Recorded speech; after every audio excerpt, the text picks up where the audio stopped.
తాకట్లో ఉన్న మీ బంగారాన్ని విడిపించి ఆ రోజు ఆన్లైన్ రేటుకి కొంటాం. Sharma gold company. నమస్తే, మీరు చూస్తున్న సుమన్ టీవీ. నేను మీ కీర్తి. ద్వాదశ రాశులకి ఏప్రిల్ 16 నుంచి 30 తారీఖు వరకు ఎలా ఉండబోతోంది తెలియజేయడానికి మనతో పాటు ప్రముఖ ఆస్ట్రాలజర్ బ్రహ్మశ్రీ నందిపట్ల శ్రీహరి శర్మ గురుగారు ఉన్నారు. నమస్తే గురుగారు. వాగర్థ విభ సంపృక్తౌ వాగర్థ ప్రతిపత్తయే జగతః పితరౌ వందే పార్వతీ పరమేశ్వరౌ ఆదిత్యాయ చ సోమాయ మంగళాయ బుధాయ చ గురు శుక్ర శనిభ్యశ్చ రాహవే కేతవే నమః. శృంగేరి జగద్గురు పీఠాధిపతులకి కంచి పీఠాధిపతులకి నమస్కారములు తెలియజేసుకుంటూ కార్యక్రమాన్ని ప్రారంభిద్దాం. ఏప్రిల్ నెలలో 16వ తారీఖు నుంచి 30వ తారీఖు వరకు ద్వాదశ రాశులలో జన్మించినటువంటి వారికి ఏ విధంగా ఉండబోతుందో తెలుసుకునే ప్రయత్నం చేద్దాం.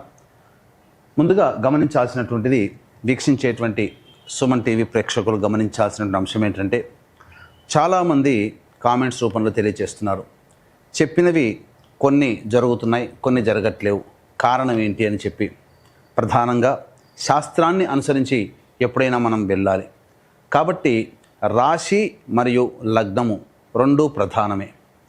కాబట్టి ఇక్కడ ఈ యొక్క సందేహాలకన్నిటికీ కూడాను నివృత్తి చేస్తూ ఇప్పుడు క్లియర్ కట్గా ఇంకా లోతైనటువంటి విషయ పరిజ్ఞానాన్ని ప్రేక్షకులకు అందించాలనేటువంటి ఒక సదుద్దేశంతో మనం ముందుకు వెళదాం.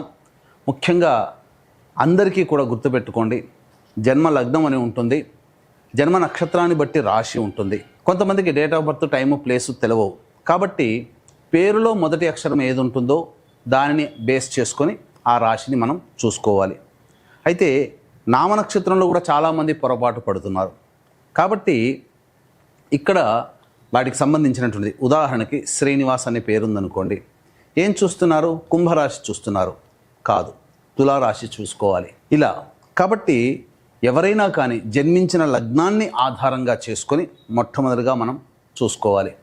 జన్మ లగ్నం తెలియని వాళ్ళు కనీసం రాశి నుంచి చూసుకోవాలి. ఈ జన్మలగ్నము రాశి రెండూ తెలియనటువంటి వాళ్ళు నామ నక్షత్రం మీదుగా చూసుకోవాలనేటువంటిది విషయాన్ని ప్రేక్షకులకు తెలియజేస్తున్నాను.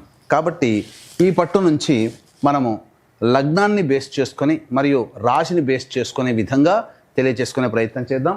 ముఖ్యంగా కొంతమందికి, ఉదాహరణకి ఇప్పుడు మనం మేష నుంచి మొదలు పెడుతున్నాం కాబట్టి మేషలగ్నము, ఈ మేషలగ్నము ఒక వ్యక్తికి ఉంటుందనుకుందాం.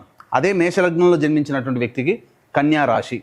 మరి ఏ రాశి ఫలాలు చూసుకోవాలి అనేటువంటి సందేహం కూడా కలుగుతుంది.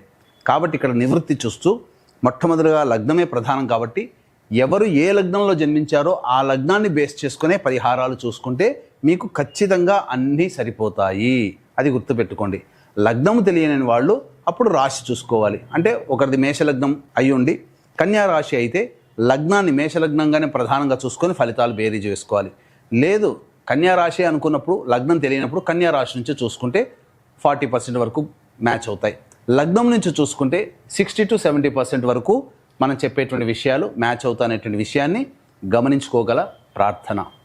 ఇక వివరాల్లోకి వెళ్ళినట్లయితే, ప్రధానంగా ఈ యొక్క 12 రాశుల్లో జన్మించినటువంటి వారికి ఏ విధంగా ఉండబోతుందో తెలుసుకునే ముందు గ్రహ సంచారం తెలుసుకుందాం. మేషంలో రవి మరియు వృషభంలో గురువు, కర్కాటకంలో కుజువు, కన్యలో కేతువు, అలాగే మీనంలో బుధ, శుక్ర, శని, రాహు గ్రహాలు.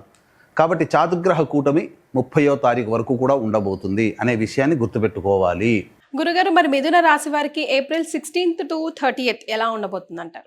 మిథున రాశి లేదా మిథున లగ్నంలో జన్మించినటువంటి వారికి 16వ తారీఖు నుంచి 30వ తారీఖు వరకు ఏ విధంగా ఉండబోతుందో తెలుసుకునే ప్రయత్నం చేద్దాం.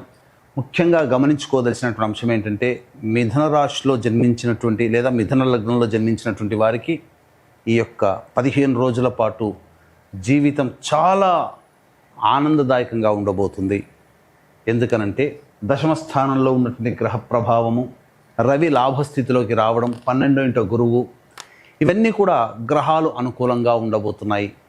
కాకపోతే ఇంట గెలిచి రచ్చ గెలవాలి అనేటువంటి ఒక సామెత ఉంది. కాబట్టి కుటుంబంలో కొన్ని సమస్యలు ఉత్పన్నమవుతాయి. కాబట్టి మీ యొక్క వాక్కుని అదుపులో ఉంచుకోవాలి. ముఖ్యంగా ఉద్రేకం, మీ వాక్కు ద్వారానే ఎదుటి వాళ్ళ యొక్క మనసుని గెలవలేకపోతారు. కాబట్టి మీ వాక్కుని అదుపులో ఉంచుకుంటూ, ఖర్చుల్ని కూడా అదుపులో ఉంచుకుంటూ ప్రయాణం చేయగలిగితే ఈ 16వ తారీఖు నుంచి 30వ తారీఖు వరకు మిథున రాశి లేదా మిథున లగ్నంలో జన్మించినటువంటి వారికి ఇక తిరుగే ఉండదు. అన్నిటికంటే ఆనందించదగినటువంటి విషయం ఏంటంటే, ఉద్యోగం చేస్తున్నటువంటి వాళ్ళకి అద్భుతమైనటువంటి అవకాశాలు ఉండబోతున్నాయి. ఉద్యోగం మారాలి అని ఆలోచన చేసేటువంటి వాళ్ళకి ఈ 16వ తారీఖు నుంచి 30వ తారీఖు వరకు చాలా గ్రహస్థితి అనుకూలంగా ఉన్నటువంటి కారణం చేత మీ కోరిక తగినటువంటి ఉద్యోగంలో స్థిరపడతారు.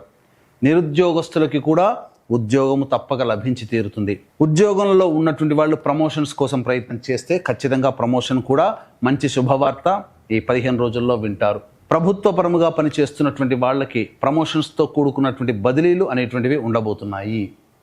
ఇక 12వ ఇంట గురువు ప్రధానంగా సామాన్యమైనటువంటి పరిస్థితి, ఖర్చులు ఉంటాయి కానీ అది సద్వ్యయమే అవుతుంది. మీరు పెట్టే ప్రతి ఖర్చుకి కూడాను ఉపయోగము భవిష్యత్తులో కలుగుతుంది.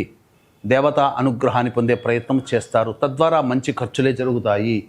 ఇక కుటుంబంలో ఉన్నటువంటి అనగా కుటుంబ స్థానంలో ఉన్నటువంటి కుజగ్రహ ప్రభావమే కొంత ఇబ్బందికర పరిస్థితులు. అనవసరమైనటువంటి మాటలు మీరు చేయడం ద్వారా ఎదుటి వాళ్ళ యొక్క కోపానికి గురవుతారు.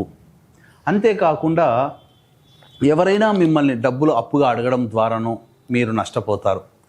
లేదా ఏదైనా మీరు అత్యాశకి పోయి అనవసరంగా డబ్బుని నష్టపోతారని చెప్పవచ్చు. ఇక చతుర్థ స్థానంలో కేతుగ్రహ యొక్క సంచార ప్రభావం వెరసి చూసుకున్నట్లయితే ప్రధానంగా ఇతరులతో వాగ్వివాదాలు జరిగే అవకాశం గోచరమవుతుంది. కాబట్టి జాగ్రత్తలు పాటించండి. ముఖ్యంగా సోదర సోదరుని మధ్య ఉన్నటువంటి విభేదాలు తారస్థాయికి చేరుకునే అవకాశం ఉంటుంది. కాబట్టి ఈ ఒక్క విషయంలో సోదర సోదరీమణులతో ఇతరులతో మీరు అన్నిటికంటే ముఖ్యంగా వాక్కుని మీరు కనుక చక్కగా ఉపయోగించుకుంటే ఈ 15 రోజుల పాటు అద్భుతమైనటువంటి జీవితాన్ని ఈ మిథున రాశి వారు పొందుతారని చెప్పవచ్చు. ఇక ఏతావాత చెప్పొచ్చేది ఏంటంటే వ్యాపార రంగంలో ఉన్నటువంటి వాళ్ళకి వ్యాపార విస్తరణ చాలా చక్కగా ఉంటుంది, అన్ని విధాలుగా యోగదాయకంగా ఉంటుంది ఈ యొక్క మిథున రాశి లేదా మిథున లగ్నంలో జన్మించినటువంటి వారికి. కాబట్టి ఏమాత్రం సందేహించకుండా మీరు చేపట్టినటువంటి పనులని మీరు ముందుకు తీసుకుని వెళ్ళే ప్రయత్నం చేయండి. తప్పకుండా మీరు విజయవంతమవుతారు. అలాగే ఇక ప్రధానంగా చూసుకున్నట్లయితే ఈ యొక్క 15 రోజుల్లో నూతన వ్యక్తులు పరిచయం అవుతారు. తద్వారా మీకు భవిష్యత్తు ఆనందదాయకంగా ఉంటుంది. మీ యొక్క భవిష్యత్తుకి బంగారు బాట వేసగలిగే వ్యక్తులే మీ జీవితంలోకి ఈ 15 రోజుల్లో రాబోతున్నారు. కాబట్టి వెల్కమ్ చెప్పి మీ యొక్క ఆనందాన్ని తెలియచేయండి. అద్భుతంగా మీ జీవితం ఉంటుందని చెప్పవచ్చు. ఇక 16వ తారీఖు నుంచి 30వ తారీఖు వరకు మిథున రాశి లేదా మిథున లగ్నంలో జన్మించినటువంటి వారికి రోజువారీగా ఏ విధంగా ఉండబోతుందనే విషయాన్ని క్లుప్తంగా తెలియచేసుకుందాం. వీక్షించేటువంటి ప్రేక్షకులకి గమనిక, ఈ యొక్క విశ్వావసునామ సంవత్సరం 12 మాసాల పాటు మీ యొక్క సంకల్పం నెరవేరాలి. అలాగే మీ జాతకరీత్యా ఉన్నటువంటి సకల దోషాలు తొలగిపోవాలనే సదుద్దేశంతో కాశీ విశ్వేశ్వరుని యొక్క ఆజ్ఞ మేర కాశీ క్షేత్రంలో ఏప్రిల్ 18వ తారీఖు రోజున సంకల్ప సిద్ధి సర్వదోష నివారణ పూజల హోమాలు అనేటివి ప్రారంభించడం జరుగుతుంది. సంవత్సరం పాటు ఈ యొక్క కార్యక్రమంలో మీ యొక్క కుటుంబ సభ్యుల గోత్రనామాలతో ఈ కార్యక్రమాలన్నీ చేయించడం జరుగుతుంది. అవకాశం ఉన్న వాళ్ళు ఈ కార్యక్రమంలో నమోదు చేసుకోవచ్చు. ఇక గమనించుకున్నట్లయితే 16, 17, 18, 19, 20 ఈ 5 రోజుల పాటు ధనపరమైనటువంటి సమస్యల్ని తీర్చుకుంటారు. మీ అవసరాలకి ఖర్చులకి మించినటువంటి ఆదాయం లభించడం, కుటుంబ సభ్యులతో ఆనందంగా గడిపే పరిస్థితులు రావడం, అలాగే కోల్పోయినటువంటి భాగస్వామి యొక్క ప్రేమ ఆప్యాయతలు మళ్ళీ తిరిగి పొందడం, ఇటు వ్యాపారంలో కానీ ఇటు జీవితంలో కానీ. తద్వారా ఈ 5 రోజుల పాటు ఆనందకరమైనటువంటి జీవితాన్ని పొందుతారు అని చెప్పవచ్చు. ఇక 21, 22వ తారీఖుల్లో మాత్రం మానసికమైనటువంటి ప్రశాంతత, అలాగే ఇన్సెక్యూరిటీతో ఇబ్బంది పడుతూ ఉండడం, ఏదో జరిగిపోతుందని ఒక భయము, ఒక ఆందోళనతో కూడుకున్నటువంటి జీవితము, ఖర్చులు కూడా అధికంగా ఉండబోతున్నాయి. ఇక 23, 24వ తారీఖులో కనుక చూసుకున్నట్లయితే ప్రధానంగా సంతాన మూలకంగా ఖర్చులు సమస్యలు పెరుగుతాయి, సంతానం మూలకంగా విభేదాలు కూడా పెరుగుతాయి.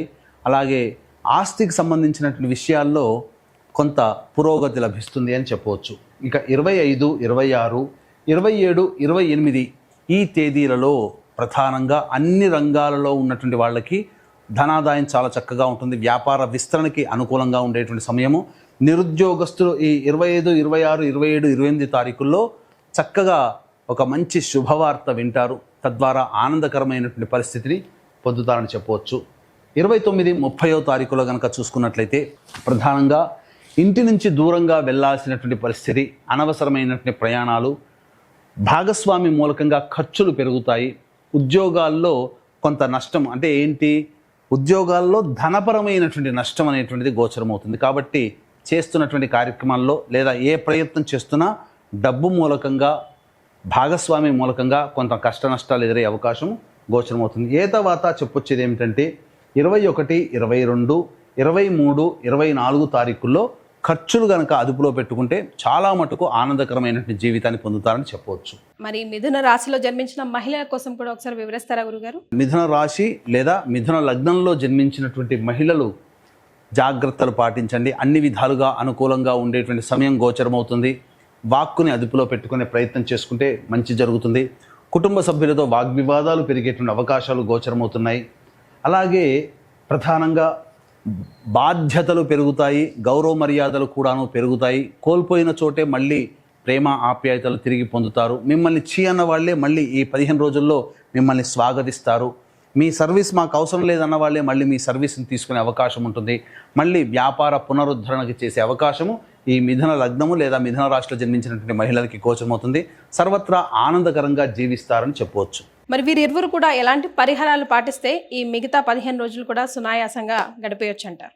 ఇక ఈ మిథున రాశి లేదా మిథున లగ్నంలో జన్మించినటువంటి వారు ప్రధానంగా విష్ణు సహస్రనామ పారాయణం చేసుకుంటూ ఉంటే చాలా మటుకు సమస్యలు తగ్గుముఖం పడతాయి. లేదా అవకాశం ఉంటే ఈ విశ్వావసునామ సంవత్సరం 12 నెలల పాటు మీరు మరియు మీ కుటుంబ సభ్యుల గోత్రనామాదులతో జరిగేటువంటి ఈ యొక్క సంకల్ప సిద్ధి, సర్వదోష నివారణ పూజల హోమాలలో పాల్గొనే ప్రయత్నం చేయండి. అంతా శుభకరంగా ఉంటుందని చెప్పవచ్చు. చాలా సంతోషం గురుగారు, ధన్యవాదాలు.